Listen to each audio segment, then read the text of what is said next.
One of the keys is remember where you came from, keep that shit in the front of your mind, and when shit goes bad and it goes sideways, a lot of shit does, you're getting booed out of the fucking building, or you're coming through this injury, or people are writing you off, oh, you guys ain't gonna fucking make it, you know, any of that shit.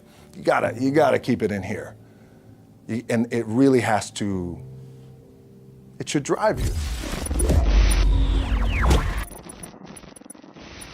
And this notion that you could be anything you want and you can accomplish anything you want, right? We hear that. You've heard that from the time you were little boys. You hear that now. You're already incredibly accomplished. You can win an NBA championship, MVP of the league. You could become president. You could become governor. You could be in entertainment. You could do Charles, and you could do Shaq. You could do that. You could do whatever you want to do. You guys know that. The thing that has worked for me is to remember the hard times. So, and I'm sure you guys all have your processes, and again, I'm going to tell you what's worked for me. So before a big movie comes out, before, back in the days when I was wrestling with WWE, a WrestleMania match, anything big that would happen, I would always take a moment and I'd just remind myself, all right, I was evicted when I was 14. We were kicked off the island. We couldn't live in Hawaii. Had no place to live. A lot of shit happened. Then when I moved to Nashville, I was arrested multiple times by the time I was 16 years old. I gotta remember that. If I were playing on this team, which my skills are, what's that term? Oh, the shits. So I would never play. But before I lace up, before I get on the court, before I play in these big games, before I go to the Staples Center, where history is there, those are historic walls there at the Staples Center. I would remember that, and it allows me then to be present in the moment and understand, holy shit, the stuff I have around me right now, this is the shit that I dreamed of when I was a kid. I am here. I played for University of Miami, played for great teams. Warren Sapp, Ray Lewis, they were my teammates. They were balling. Warren Sapp was playing tight end that time. I was starting defensive tackle. Yeah. They moved him over to D-line. And he looked at me, he's like, yo, dude, I'm gonna take your spot. And I said, you ain't taking my fucking spot. He said, I'm gonna take your spot. I said, no, you ain't. We battled, and he took my spot. Now, you can imagine how that fucked with me, because there goes my opportunity. He went in, switched to defensive tackle, lit the world on fire. Well, what that did, it crushed me, it crushed my dreams. I had a piss poor senior year, zero production, no NFL, no combine invite, nothing. Finally went to the CFL, Calgary Stampeders, making $250 a week Canadian. Now, I had to send that shit home to my wife at that time. Had no money. So I remember that. When I got cut from Canada, I had $7 in my pocket.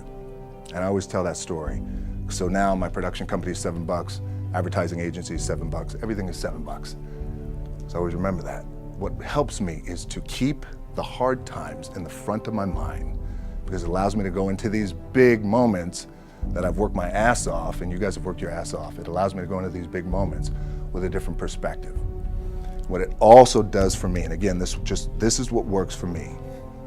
Like, I keep my back, excuse my language, my back is up against this motherfucker every day. It's against this fucking wall. Excuse my language, ladies in the room. But it's up against this motherfucker because it's what I believe in. And when my back is against this motherfucker, then there's nowhere to go. But that way, that's it. So I feel like this could be something, an ideology and mindset that could help you, if you look at it that way. Because you made it already. We made it. We're successful boys, and we're lucky boys to be where we're at. Oh, you guys made it. Everybody's rich in the room. Nobody's gonna get evicted anymore. Anything you got, there's no more money problems, right? You got a lot of hands out now. Hey, can I get a little bit? Can I get a little bit? Right, that happens. But when you make it, for me, I need this. I need this. So every day, my back is up against this motherfucker, and this is how I operate. Now, doesn't mean you don't smile, doesn't mean you don't laugh and joke, right? You're happy, I'm a happy guy. But when it comes to business and when it comes to executing, it's up against this. And I gotta go that way. And I don't give a fuck who is in front of me. They're not gonna stop me. I feel like for me, it feels seamless because you prepared for so long, but it's just like you guys prepping for a game. That's the fun part. That's where it's like, fuck, it's fun, man. People are paying their hard-earned dollars to come see you. They're cheering, they're going bananas, they're booing the shit out of you or on the road. That's fun. That's what you live for. I mean, that's the juice right there. The prep is where the character's made. And I just don't mean the character I play, I mean the character in here. So for me, the prep is getting with the director, getting with the producers, getting with the writers, so in essence, it's like getting with all your coaches and your different position coaches and all the meetings that you have to have, right? So that's the work you put in. The key for me was, where does it start? What's the anchor? What's the anchor? So I could have all these ambitions and you guys have all these ambitions, which is great. It's important. I'll play this role, you'll play that role. I'll execute this thing and it'll come out this summer. You guys will execute this thing during the summer, right, when it's time to really put in a lot more work. But the key with me is just always finding what the anchor is. And the fucking anchor is getting up at 4 o'clock in the morning every day before anybody else and grounding my thought process is in the no one will outwork me. No one. I love and I respect you guys. Motherfuckers won't outwork me. All starts with this. 2 hands, putting in the work. The anchor for me has always been the work in terms of the weight room training. So when I first started wrestling, I was 6 years old, rolling on the mats with my dad. My old man, a lot of you guys won't know this. Yeah, Rocky Johnson. My old man was Rocky Johnson. He was the first black WWF at that time. First black WWE tag team champions with Tony Atlas back in 1983. My uncles were the Wild Samoans. I come from a long line of pro wrestlers. But before the wrestling part happened, I was just in the gym putting in the work. At 6 years old, rolling around on the mats. And finally when I could touch weights at 13, that's what I was doing.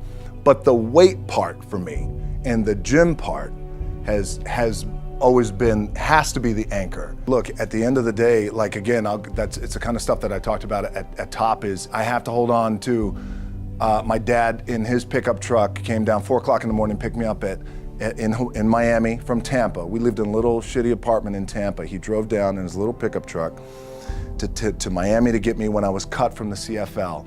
I was driving up I-75. I don't know if you guys are from Florida, any of you guys, if you know, I-75 is like, especially down in Florida, Alligator Alley. I'll never forget it. It's 4 o'clock in the morning. And I thought, well, fuck. I leave home like you guys left home. I'm ready to tackle the world, to get after it, achieve my dreams and goals.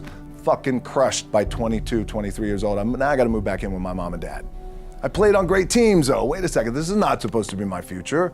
I'm supposed to be in the NFL right now. I'm supposed to be making a lot of coin and buying my parents shit, buying me shit, taking care of my wife, but it never happened. So I pulled out my wallet, I thought, well, let me see how much money I have. I opened it up, I had a 5, a 1, and change. I'm not fucking around, and well, at least I rounded up to $7.